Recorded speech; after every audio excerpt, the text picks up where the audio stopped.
Okey, bismillahirrahmanirrahim. Assalamualaikum warahmatullahi wabarakatuh. Hari ini hari Jumaat, nanti kita pun bersedialah untuk solat Jumaat hari ini. Jadi bermula minggu hadapan kita tak perlu bawa sejadah lagi lah. Kita hanya pergi bawa emas saja. Sekarang ni kita kena bawa sejadah, jika tidak masjid tak bagi masuk. Okey, berkenaan dengan isu terbaru di mana anak ataupun cucu kepada ketua bagi pasukan pejuang dikatakan ditangkap di kelab malam. Di sini kita bukanlah nak mengaibkan ataupun nak menceritakan keaiban orang, tapi cuma kita nak memperlihatkan bahawa sebagai seorang pemimpin dan sebagai sebuah parti politik yang baru didaftarkan, yang kononnya menceritakan perjuangan mereka dalam untuk bangsa, agama dan juga negara. Tapi di sebalik perjuangan mereka itu, Allah uji dengan tertangkapnya anak dan juga cucu kepada barisan ketua pejuang atau parti pejuang, atau lebih tepat peju dengan wang. Jadi dekat sini kita memperlihatkan bahawa jika pemimpin sebegini, kalau dia tak mampu untuk menjaga keluarganya sendiri, orang yang rapat dengan dia, anak tu, kalau cucu mungkin susah lah sikit sebab apa, atuk sayang dengan cucu, tapi ni anak ni, kalau orang kata sayangkan anak tangan-tangankan, sayangkan isteri tinggal-tinggalkan. Tapi dalam kes ni kita pemimpin ini tidak melakukan sesuatu untuk keluarganya. Kerana apa? Mungkin mereka mengatakan bahawa pergi pub dia itu hal peribadi. Itu bukan masalah peribadi tak peribadi. Dalam keadaan musim PKP ni, anak-anak pemimpin ni pergi ke tempat-tempat yang sebegitu, satu seginya dia melanggar perintah PKP.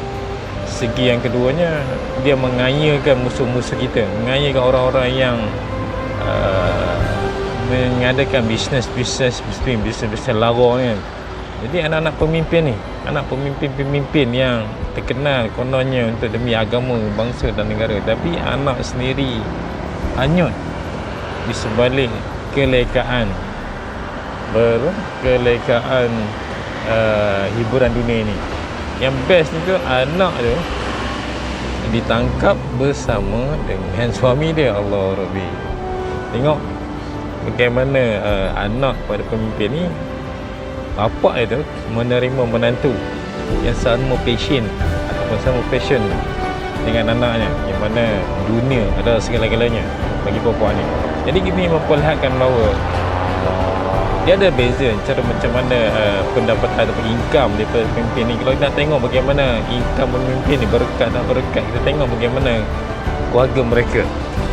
Bukanlah mengatakan bahawa aku ni semua berkat, aku ni orang miskin, tak ada apa pun kan. Cuma aku sayang pemimpin kita. Mereka kaya raya, tapi tiada keberkatan yang menjadikan anak-anak mereka pelanggan utama syarikat-syarikat hiburan yang banyak merosakkan generasi kita seterusnya.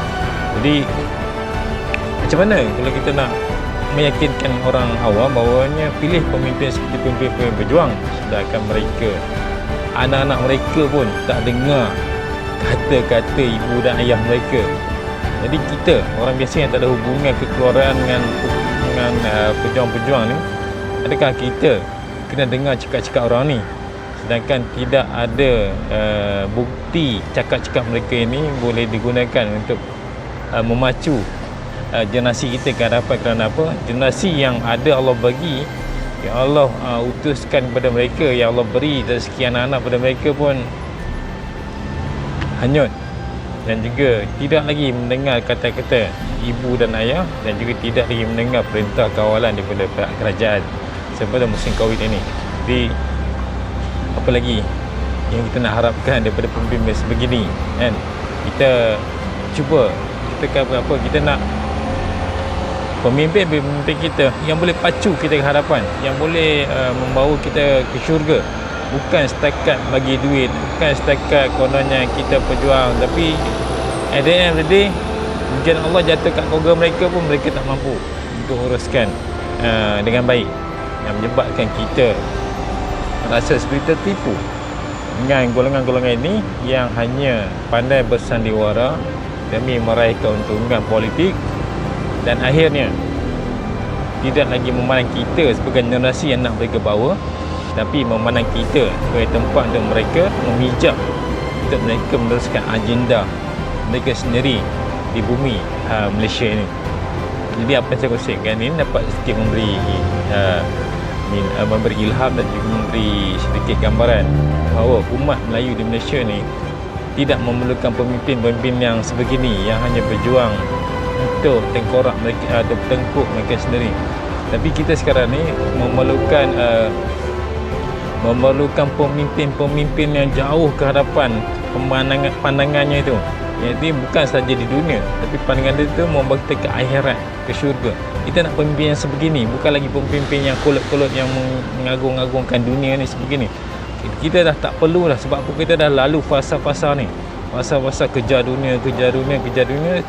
Sekarang ni adalah fasa kita kejar akhirat pula. Sebab apa? Kalau kita kejar dunia, apa yang terjadi sekarang?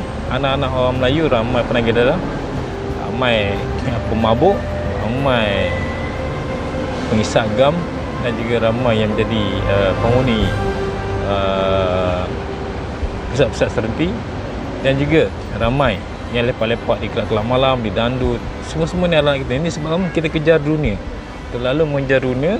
Inilah pemimpin yang telah membawa kita ke tahap sebegitu, yang mana pemimpin yang mengajar kita untuk kejar dunia, hingga anak-anak kita terabai, sehingga anak-anak kita pun tergelincir daripada jalan landasan menuju ke syurga Allah. Kenapa? Pemimpin terlalu kejar dunia. Kita lihat bagaimana kita disogokkan dengan pelbagai jenis-jenis hiburan, pelbagai jenis-jenis kemewahan, sehingga anak-anak kita lupa apa tujuan kita di atas muka bumi ini. Jadi apa saya kongsikan ini adalah rasa tanggungjawab dan juga rasa bersalah, kerana apa, semakin hari semakin jauh kita dengan agama, dan semakin hari kita disogokkan dengan berbagai jenis kemewahan yang akhirnya tidak lagi memberi keuntungan dari segi duniawi, dan yang pastinya tidak lagi memberi keuntungan dari segi ukhrawi ataupun dari segi akhirat. Sedih, amat sedih. Saya pun takut anak-anak saya ramai. Saya pun takut anak saya juga lari daripada jalan yang kita inginkan. Kenapa? Kita merasakan bahawa kita perlukan pemimpin yang lagi kuat, yang lagi tinggi istiqamahnya pada agama. So, jumpa lagi yang seterusnya. Assalamualaikum warahmatullahi wabarakatuh.